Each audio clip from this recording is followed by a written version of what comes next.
Bueno, hola, ya veo que todos me escuchan, me merezco un 5. Hacía rato no te veía. Martín, María, hola Camila, ¿cómo vas? Jesús, Blanca, Dios santo, tengo dos Jesús.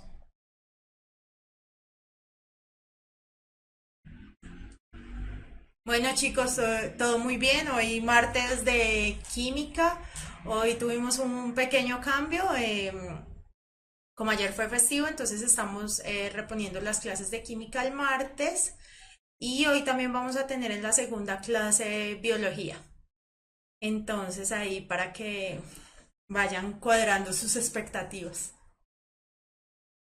Sí, María José, hoy vemos química y biología, ¿listo?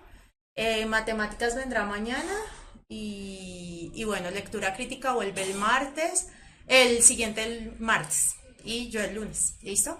Eh, Recuerden que siempre que hay festivos, pues no damos la clase. Recuerden también que la otra semana vamos a hacer repaso de lo que ya hayamos visto. Entonces, si tienen preguntas, dudas, pueden escribirme a química@puntajenacional.co y ahí tengo sus dudas. Ustedes saben que yo las voy leyendo y las voy poniendo en las clases. ¿Listo? Gracias, Dylan. ¿Dónde está Lauren? Sí, hoy no ven a Freddy, pero no se preocupen que lo ven miércoles y jueves. Lo ven 2 días seguidos. ¿Listo? Sí, la próxima semana dudas. Entonces, hay unas que ya me han ido mandando y yo les voy diciendo que las voy a responder y las que tengan, entonces lo que tengan. Dudas de lo que ya hayamos visto. ¿Listo?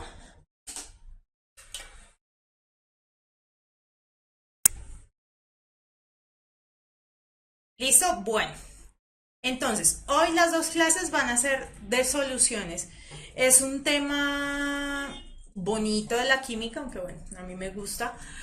Sale, fijo, sí sale por lo menos una pregunta en la prueba de saber 11 y tiene mucho análisis de gráficas. Entonces vamos a ver algo de análisis de gráficas, ¿listo? Entonces, no, Alexander, hoy es química y en la segunda hora vamos a biología, ¿listo? Entonces, bueno, entremos en materia. Acuérdense, nosotros ya vimos separación de mezcla. Ese tema también es súper importante que lo repasen. Los que no estuvieron, que le echen una miradita porque lo preguntan. Entonces, la materia puede estar como una sustancia pura o como una mezcla. En el caso de que sea una mezcla homogénea, es una... Estamos hablando de una solución, es decir, que en todo su contenido se ve exactamente igual. ¿Listo? Entonces, siempre hay que hacerse esta pregunta. ¿La materia es uniforme en todas sus partes? Entonces es homogénea. ¿Se puede separar por procedimientos físicos? Sí, sí, es una solución. Y si no, es una sustancia pura. Básicamente es eso. ¿Listo? Entonces, ¿qué es una solución? Es una mezcla físicamente homogénea, es decir, que en todos los lados se ve igual, que está formada por dos o más sustancias. Una de ellas va a ser el soluto y una de ellas va a ser el solvente y las otras van a ser el soluto. ¿Listo? Entonces, el solvente es la sustancia que por lo general está en mayor proporción y es la fase en la que vamos a encontrar la solución. Y el soluto es la que está en menor proporción. ¿Listo? Entonces, un ejemplo así como para que lo vayan viendo.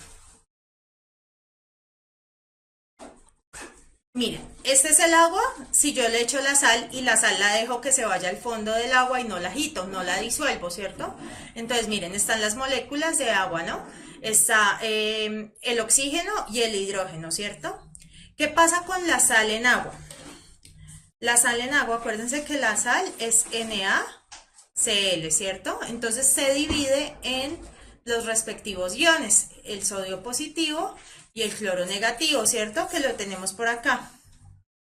Esto y esto. Y se va a distribuir dentro de las moléculas de agua. Si ven, las moléculas de agua no se dañan, no pierden su estructura química, es exactamente la misma. ¿Listo? Las soluciones siempre son homogéneas.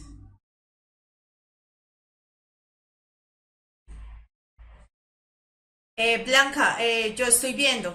Refresca la página porque si no se ve debe hacer algún problema puntual. ¿Listo?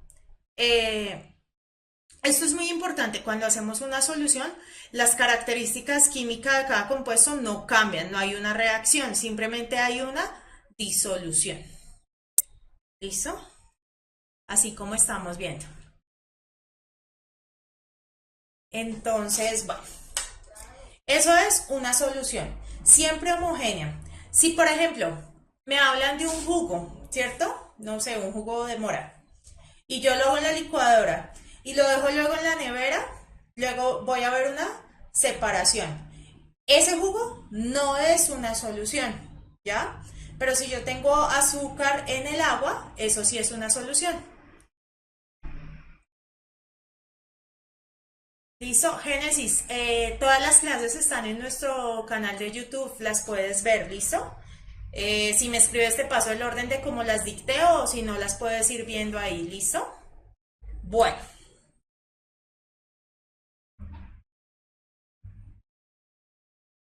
exactamente, Jesús, se sedimenta el jugo o se asienta, como dicen las mamás.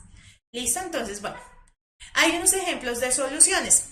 ¿Qué es lo que pasa? Lo más correcto, o digamos, no lo más correcto, lo más común es que nosotros pensamos que las soluciones son solo líquidas, porque es las que más vemos, las soluciones en agua, y son por las que más nos preguntan. Pero también hay soluciones gaseosas, por ejemplo, gas en gas, el aire, por ejemplo, el aire está formado por una mezcla de oxígeno, de hidrógeno, de vapor de agua. Entonces, Karen me está haciendo una pregunta súper buena, voy a parar acá y a responder. Dice, ¿y precipitar es distinto? Sí, precipitar es cuando yo hago una reacción y se va al fondo del medio donde estoy haciendo la reacción, es decir, tiene que haber una transformación química. ¿Listo? Y si no, se sedimenta, no cambia de naturaleza química.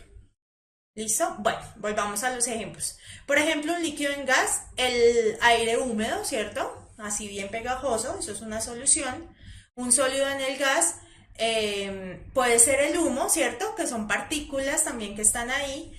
Gas en líquido, las bebidas gaseosas, ¿listo? Eh, líquido en líquido, el agua de colonia o el aguardiente o los perfumes, o esa es la más común, ¿listo? Sólido en líquido, el agua salada, ¿ya? Líquido en sólido, la arcilla, ¿cierto? Que la fase es una fase sólida y tiene como agua y yo veo todo igual. Y este es súper importante, por ahí he visto una pregunta de esas. Sólido en sólido, las aleaciones, por ejemplo, las que veíamos del bronce, ¿cierto? Que son las mezclas de dos metales. Karen, ¿dónde puedes ver un ejemplo de precipitación? Voy a buscarte uno. Tienes que ver, por ejemplo, no sé, una plata que la tengas y que tengas una sal, un cloruro de sodio y hagas un cloruro de plata y se vaya al fondo. Puede ser algo así. El líquido en el gas, ¿cómo sería? Es cuando el gas es mucho y el líquido es menos que el gas. Por ejemplo, cuando estás en una ciudad muy húmeda, el gas, que es el aire, ¿cierto? Va a tener el líquido, que es el agua, ¿ya? Entonces yo la estoy sintiendo. Catalina me pregunta, ¿los gases son poco solubles en la temperatura? No entiendo bien tu pregunta, ¿en cuál temperatura? O sea, generalmente meter un gas en un líquido no es tan fácil. Necesitamos presión, ahorita vamos a ver eso.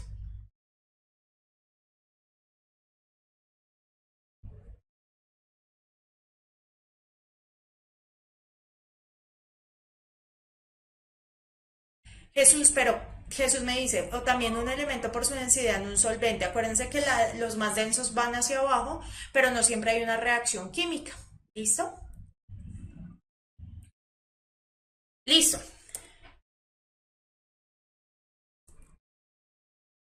¿Qué es la solubilidad?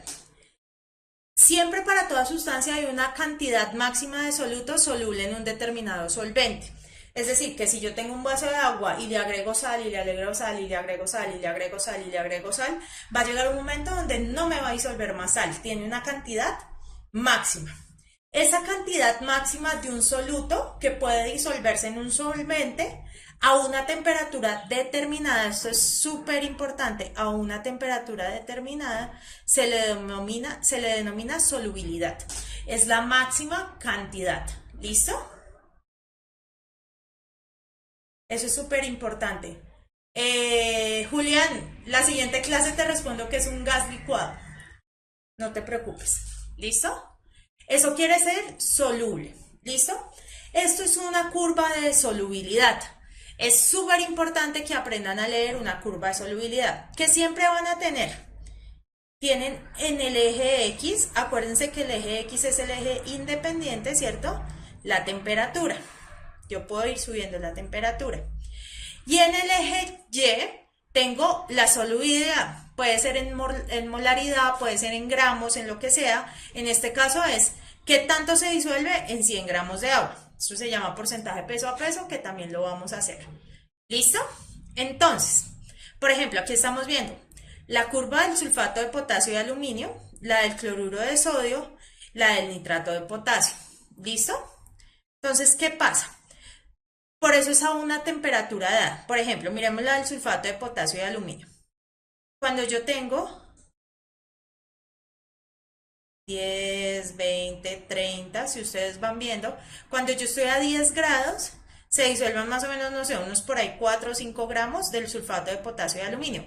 Pero cuando estoy a 20 grados, se disuelven casi los 10. En 30 ya están los 10. ¿Listo?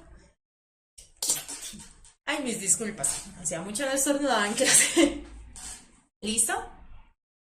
Entonces, si ven que a medida que va cambiando la temperatura, la cantidad de soluto cambia, entonces la solubilidad está en esta línea, en la rayita. Esa es la máxima cantidad que puedo disolver a las temperaturas que yo vaya mirando. ¿Listo? Gracias, chicos, por el saludo. Es eso, ¿listo? Todo lo que esté por debajo, ya lo vamos a ver cómo se llama, ¿listo? ¿Qué factores afectan la solubilidad? Entonces, la naturaleza de los compuestos. Acuérdense que nosotros ya vimos que eran los compuestos polares, el agua es un compuesto polar, y los compuestos apolares, ¿cierto? Si yo echo aceite en el agua, no se disuelven, ¿cierto? ¿Por qué? Porque tienen una naturaleza química diferente, ¿cierto? Generalmente, lo polar disuelve lo polar y lo apolar disuelve lo apolar. ¿Listo? Es así. Ese es un factor que afecta la solubilidad. La temperatura es otro factor, ¿cierto? Si, por ejemplo, yo tengo la panela así, yo podría solubilizarla en agua, pero si aumento la temperatura, va aumentando la solubilidad. ¿Listo? Sí, Karen. Karen hace una excelente pregunta. ¿La línea del cloruro de sodio quiere decir que la temperatura no afecta su solubilidad, sino porque es una línea recta? Sí, tienes razón. La solubilidad, vamos a ver otras gráficas, no sé si vienen del mismo ejemplo. Era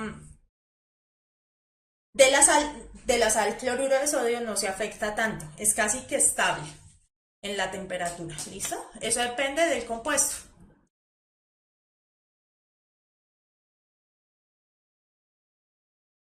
¿Listo? Martín, orgánicos e inorgánicos, vamos a ver clase de orgánica como hacia finales de julio, creo, o la primera de agosto y vamos a verlos.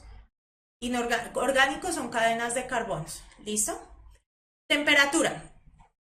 En el caso de la panela, a mayor temperatura, mayor la solubilidad. Pero, por ejemplo, si ustedes tienen el diablo rojo, que se utiliza para destapar cañerías, el diablo rojo es hidróxido de sodio, es una base. Y resulta que cuando uno la disuelve en agua, ella calienta el agua, porque es una reacción exotérmica. En el caso de las reacciones exotérmicas, si yo aumento la temperatura, la solubilidad disminuye. Lo que pasa es que el fenómeno es muy extraño, es difícil de ver, no es común. Ya, pero la temperatura afecta la solubilidad. El tamaño de partícula, esto que les puse acá es panela molida, no sé si la han visto. Entonces, ¿qué pasa? Cuando yo muelo algo y hago un tamaño de partícula más chiquito, hago que tenga más superficie de contacto con el soluto, ¿cierto? Si yo tengo estos 4 pedacitos, en vez de tener uno grande, este solo tiene esta superficie, en cambio este tiene más superficie. Esta. Esta. Hace que la solubilidad sea más fácil. ¿Listo? Génesis, es que no sé a qué te refieres con el papelón. Si nos aclaras, yo lo aclaro aquí. Juan Manuel, sí, hay una clase que se llama nomenclatura inorgánica o lenguaje químico, donde encuentras la diferencia entre ácidos e hidróxidos. Igual lo vamos a ver cuando veamos pH. ¿Listo?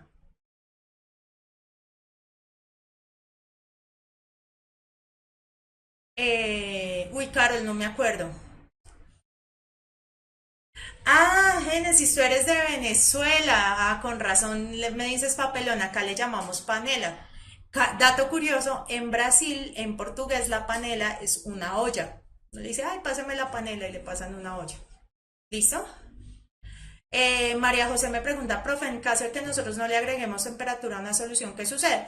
Puede que se disuelva, pero se puede disolver menos. ¿Listo?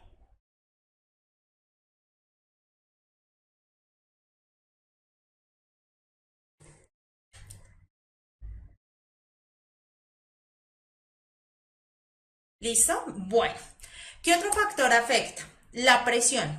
La presión afecta únicamente en los gases, lo que me preguntaban por ahí ahorita. ¿Qué pasa? Para que un gas se disuelva en un líquido, yo tengo que ponerle mucha presión, ¿cierto? Mucha presión. Presión es fuerza por unidad de área, ¿cierto? O algo muy pesado o un golpe. Si yo presiono, las partículas de gas se pueden disolver en una fase líquida. Si no, es muy difícil que se solubilice. ¿Listo?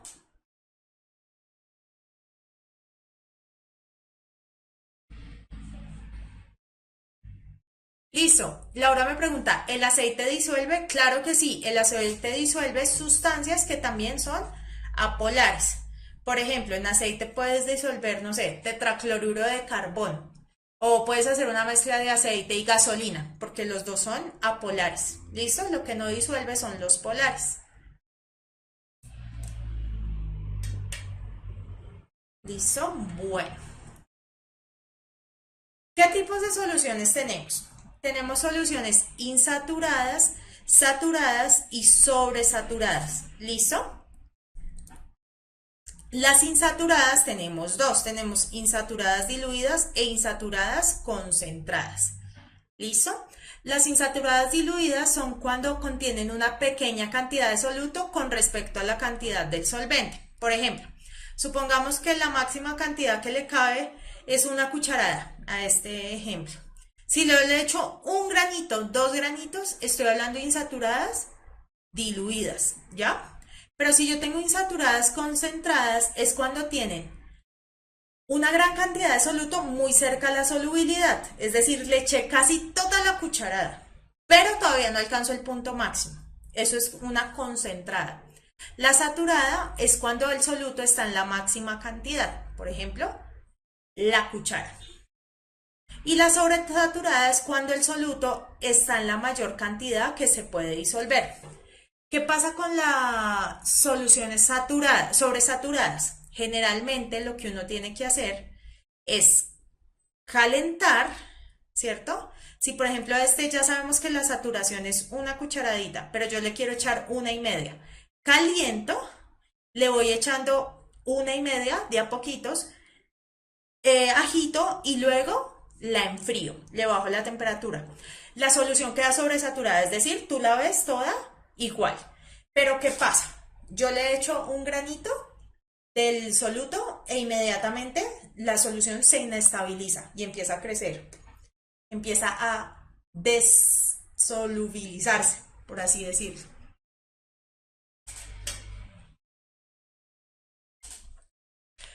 Juan Manuel, pero claro que sí, puedes ver mis clases y todo, pero no te preocupes, esta es de soluciones, este tema es completamente nuevo. Laura, la parte de insaturadas, eh, Es que tiene la menor cantidad a lo máximo que se puede. Supongamos que puedes echarle máximo 20 gramos. Si tienes menos de 20 gramos, está insaturada.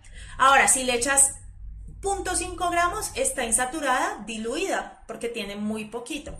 Pero si le echas 19,5 gramos, está insaturada concentrada, porque ya casi que está llegando a la saturación. ¿Listo?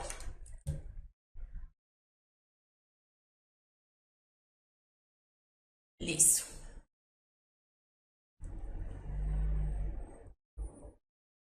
Entonces, todo eso lo pueden ver ustedes también en las gráficas. Eso es súper importante que lo sepan leer. A ver, esperen, borramos esto.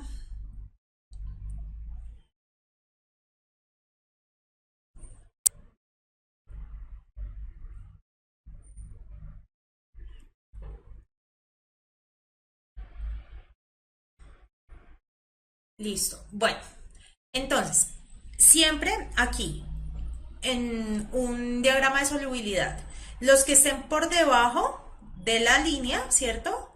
Son insaturadas. Y los que estén por encima son sobresaturadas o ya no se disuelven. Y los que están en la línea están en la saturación, las que están sobre la línea. Eso tienen que aprendérselo, tienen que saberlo, ¿listo? Josué me pregunta, profe, ¿los tipos de soluciones se dan en cualquier alimento? En cualquier alimento que cuando tú veas tenga una sola fase.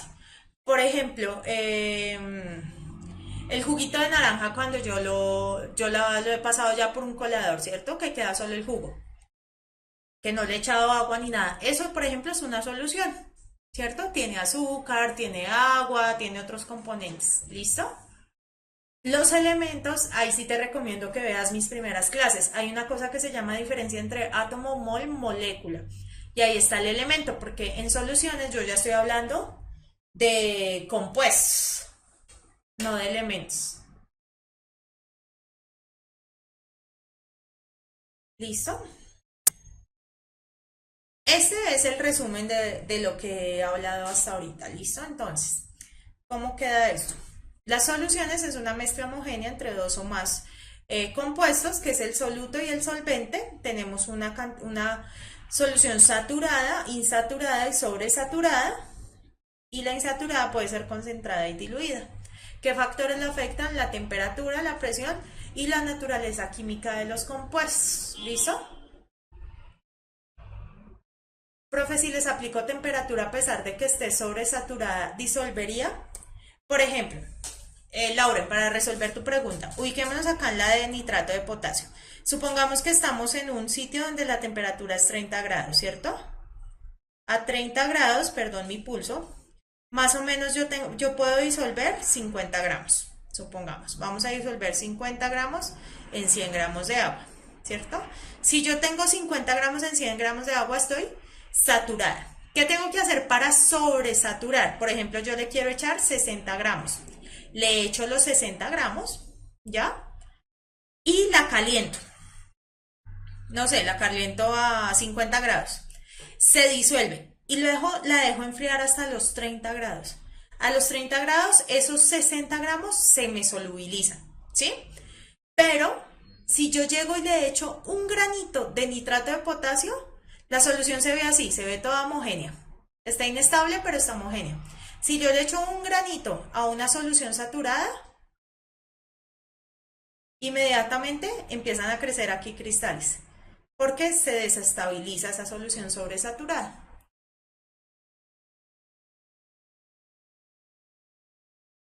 ¿Listo? Bueno, José me pregunta, profe, ¿en algún momento la línea de solubilidad puede caer? Sí, sobre todo en las soluciones que cuando se forman son una solución, una reacción o son exotérmicas, botan calor, sí, pues, sí se puede. Los cristales que son, es como la sal, ¿cierto? Si han visto que la sal son cristalitos, esos son los cristales. ¿Listo? Sí, Karen, vamos a hacer ejercicios, claro que sí. Martín Arias me hace una excelente pregunta. ¿Siempre toca calentar y luego enfriar? Sí, cuando tú quieres hacer una solución sobresaturada, siempre tienes que calentar y luego enfriar, siempre. Los cristales se forman porque el agua está llena de cristales disueltos, ¿cierto? Yo no los veo, pero apenas echo uno, empiezan como a desolubilizarse y empiezan así a aparecer. Es eso. Sí, Wallington, es bueno verlos. Voy a ver si consigo algún video o algo para ponerles o que puedan visitar un link y es verlo. El fenómeno es súper chévere. Es como que no veías nada dentro del agua y luego empiezan a aparecer cristales. Melanie Zurita, profe, ¿cómo es un superfluido? Melanie, te recomiendo que busques mi clase de... Esa se llamaba Propiedades de la materia, donde hablamos de sólidos, líquidos, gaseosos y hablamos de los otros estados de la materia. Entre esos los superfluidos, ¿vale? Listo, chicos, vámonos con preguntas.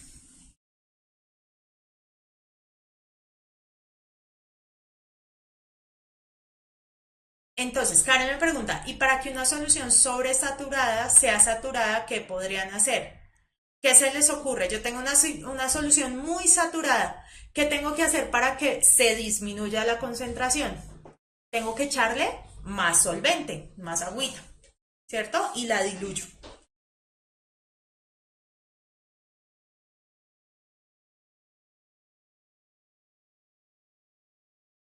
Eso, Karen. Karen le contestó a la otra Karen. Muy bien, Natalie. Ese es el análisis.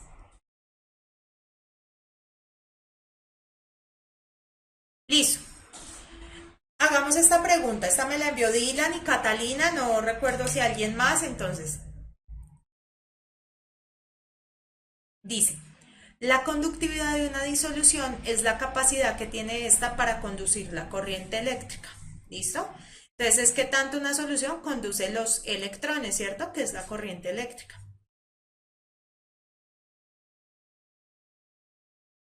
Entonces, un estudiante realiza una serie de experimentos para estudiar la conductividad de un tipo de sal, sulfato de magnesio, disuelta en agua y obtiene los siguientes resultados. Entonces el chico se puso, hizo soluciones a diferentes concentraciones, ¿cierto? Una concentración, otra concentración, y midió en un conductivímetro. Le metió un conductivímetro. Dice, con base en la información anterior, en la anterior información, en este experimento el estudiante buscaba estudiar la influencia de la temperatura sobre la conductividad, el efecto de la conductividad de la disolución sobre la concentración de sal, la influencia de la carga de los iones sobre la conductividad o el efecto de la concentración de la sal sobre la conductividad de la disolución.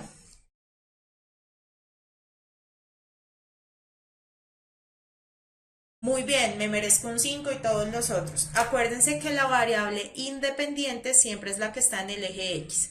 Esta es la variable independiente. Es decir, que lo que el estudiante buscaba era, esta es la dependiente, ¿no? La conductividad. Es como el efecto de la concentración de la sal sobre la conductividad de la disolución. Súper, ¿listo? Esta la hice gracias a Dylan y Catalina que aparecieron en unos exámenes y me habían preguntado. Catalina por ahí ya la vi, ya hablamos, a Dylan no lo he visto. Darcy, ¿ustedes ya vieron mecanismos de reacciones de cada una de las funciones orgánicas? No creo que lo veamos. Vamos a ver alguna. No hemos visto orgánica, la vamos a ver como en la primera semana de agosto. Vamos a ver las principales reacciones, como sustitución al doble enlace o otros, pero no vemos mecanismos como tal. O sea, de pronto a los que les estoy hablando les hablo en chino, Markovnikov o no sé, sustitución, lo que sea, no vamos a ver mecanismos como tal. Solo reacciones. ¿Listo, Darcy? Karen, sí, la variable es X siempre es la independiente y la Y es la que se estudia, es la dependiente. ¿Listo? Listo. Hagamos esta otra. Dice, un estudiante realiza un experimento en el que toma 3 vasos de precipitados con 100 gramos de agua a 20 grados centígrados y sigue el procedimiento que se describe a continuación. Al vaso 1 le agrega 15 gramos de cloruro de potasio y agita. Luego agrega un cristal adicional de cloruro de potasio que se disuelve. ¿Listo? El vaso 2 le agrega 35 gramos de KCl y lo agita. Al cabo de un tiempo, agrega un cristal adicional de KCl que cae en el fondo, ¿cierto? Entonces este se va a ver así, ¿cierto? Este se va a ver así, con el cristalito en el fondo. Dice, al vaso 3 le agrega 50 gramos de KCl, calienta hasta 70 grados y lo deja reposar para disminuir la temperatura lentamente. Después de un tiempo agrega un cristal adicional de KCl, el cual empieza a crecer aglomerando la cantidad de solución. Es decir, agregó uno y empezó esto a enloquecerse. Empezaron a aparecer así. ¿Listo? Me están hablando del KCl, que está por acá, ¿cierto? Y me están diciendo que lo tengo a 20 grados, ¿cierto? Por acá. Perdón, que no tengo pulso. Vamos con esto. ¿Listo? Es decir, que puedo en 100 gramos de agua solubilizar máximo 40 gramos. Esa es la solubilidad. ¿Listo? El vaso 1.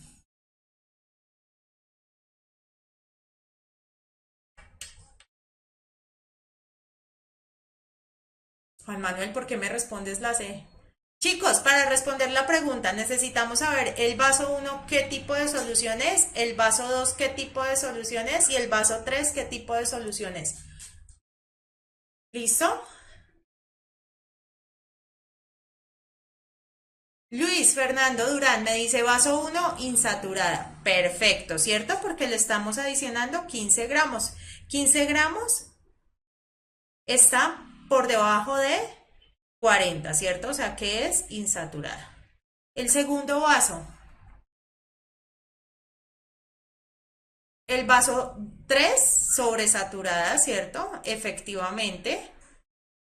Yo tenía disueltas 50 gramos y lo máximo es 40. Por eso tuve que calentar y dejar enfriar. ¿Listo? Y la segunda es saturada, ¿cierto? Casi que saturada. De hecho es más insaturada. Porque si yo estoy a 20, bueno, mentira, si llega hasta acá, es como 35. 2 saturada.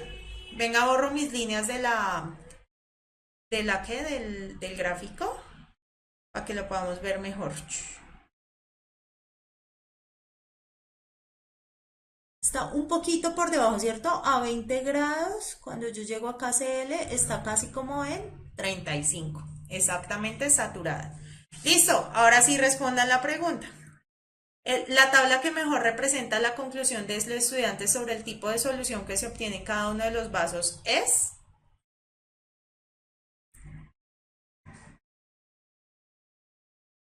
Génesis puede ser saturada, hasta los 35 gramos será saturada. Cuando yo adiciono el cristal extra y no se disuelve, es una solución saturada, ya no disuelve más. ¿Listo?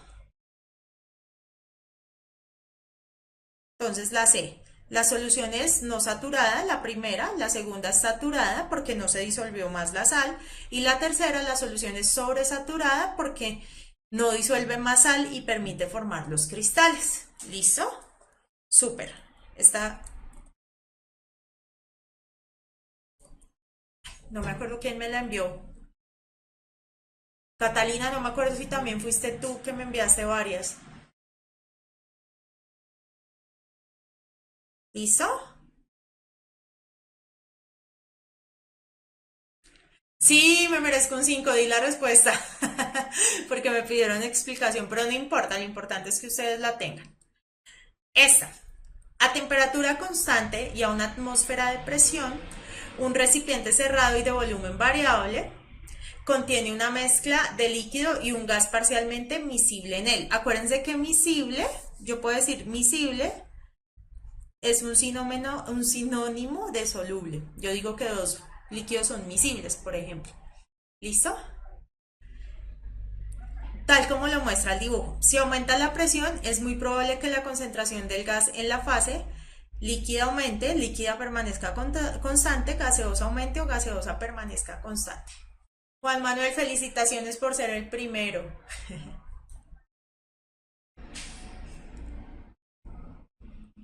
Súper, entonces mire, ¿qué va a pasar?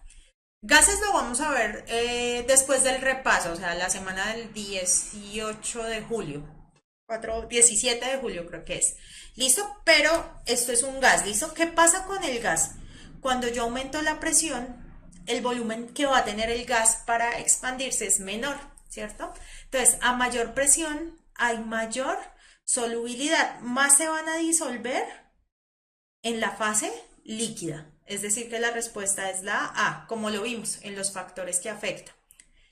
Porque la fase líquida no puede permanecer constante, que veo que hay varios en B. Ustedes hagan de cuenta que esto es como una jeringa, ¿cierto? Esto es un émbolo. Para aumentar la presión yo voy bajando esto. Es decir, que voy espichando más estas moléculas de gas. Estas moléculas de gas van a tener que irse más hacia abajo. Y por eso aumento la solubilidad. Hagamos esta. En la gráfica se muestra la dependencia de la solubilidad de dos compuestos iónicos en el agua en función de la temperatura. Mira el NaCl, si ves que la curva es muy completa, parecida a la que veíamos ahorita. Y el nitrato de potasio. ¿Listo? Tenemos otra vez gramos en 100 gramos de agua.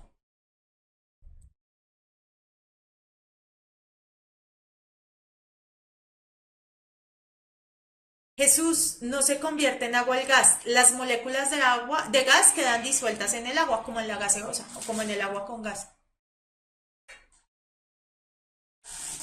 ¿Listo? Bueno. Tenemos esa gráfica y dice, se prepara una mezcla de sales utilizando 90 gramos de nitrato de potasio y 10 gramos de cloruro de sodio. Esta mezcla se disolvió en 100 gramos de agua y se calentó hasta 60 grados y luego se dejó enfriar hasta 0 grados. Es probable que al final del proceso se obtenga un precipitado de NaCl y de nitrato de potasio, se obtenga un precipitado de cloruro de sodio, los componentes de la mezcla permanezcan disueltos o se obtenga un precipitado de nitrato de potasio. Miren que aquí la palabra precipitado no está tan bien, es más como que no se solubiliza.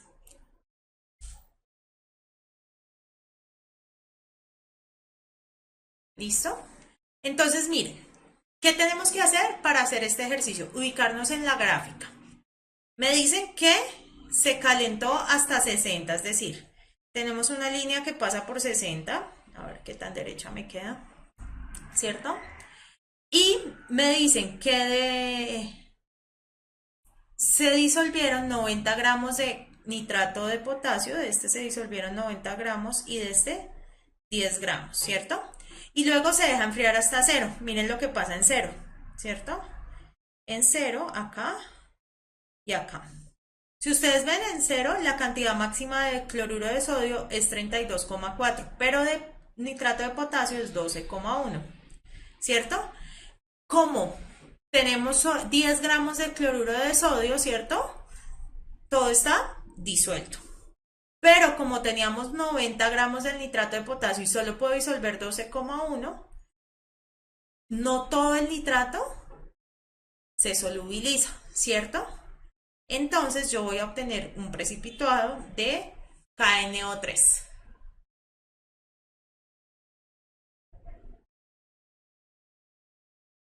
Sí, Laura, de. No, Luis Fernando, porque mira que los 10 gramos de cloruro de sodio, sí, a 0 grados sí se disuelven. Yo puedo disolver máximo 34. Eh,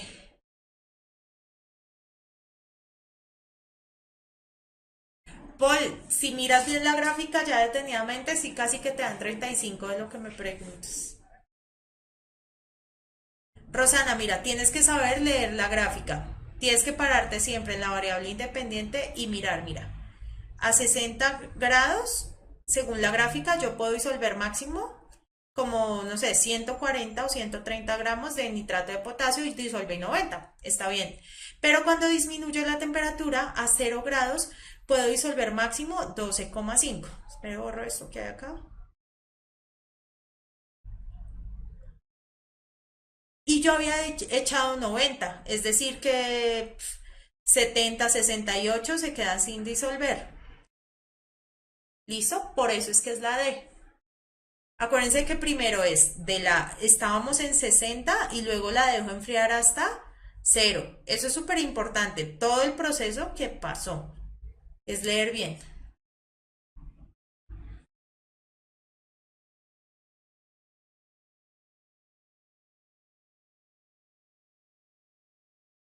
Listo.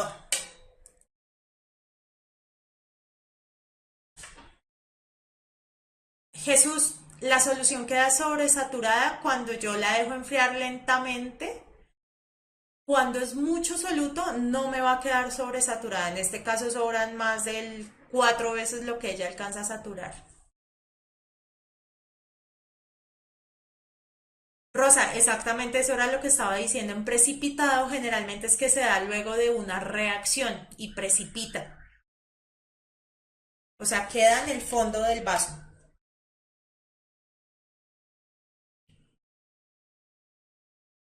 Los solventes polares disuelven sustancias de tipo polar y los no polares disuelven sustancias de tipo no polar.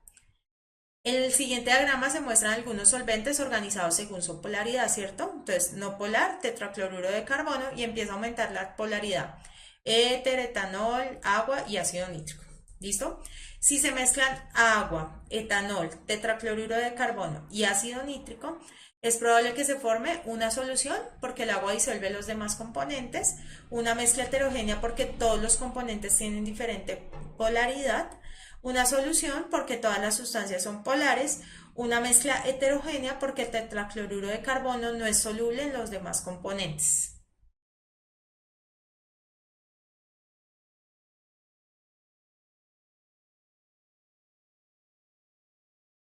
A ver, todos se van por la B, me merezco un 5, ya se arriesgó con la D. A ver, me merezco un 5, Jenny. ¿Por qué D es? Y el resto, ¿por qué B? El éter es un compuesto que también es un grupo orgánico. Generalmente le dicen uno éter al éter etílico. Entonces, mira, los no polares, en este caso, este es el tetracloruro de carbono, es no polar. Estos son polares en menor medida, ¿listo? El agua es un compuesto polar, ya sabemos. El etanol, acuérdense que es el mismo alcohol, ¿cierto? El aguardiente es una solución. Y el ácido nítrico incluso es más polar, ¿sí? Entonces, cuando yo mezclo todos, estos tres me forman una solución. ¿Por qué? Porque ellos tienen todos la característica de que son polares. Y el tetracloruro de carbono es no polar, entonces ese no se mezcla. ¿Listo? Entonces, una mezcla heterogénea porque el tetracloruro de carbono no es soluble en los demás componentes. En este, una mezcla heterogénea porque todos los componentes tienen diferente polaridad. Mira que estos son polares, en mayor o menor grado, pero son polares. ¿Listo? Entonces son la D. Es la D, perdón.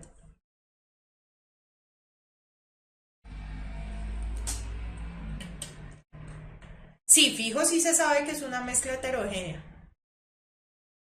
El éter no lo mezclamos, Laura. No me preguntes por el éter porque mira que dice, si se mezcla el agua, etanol, el tetracloro de carbono y ácido nítrico. Ese no me lo preguntan.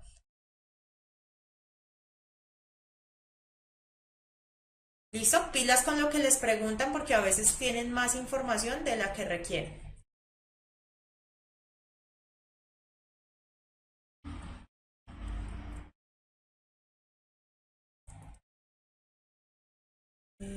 Esto es fácil.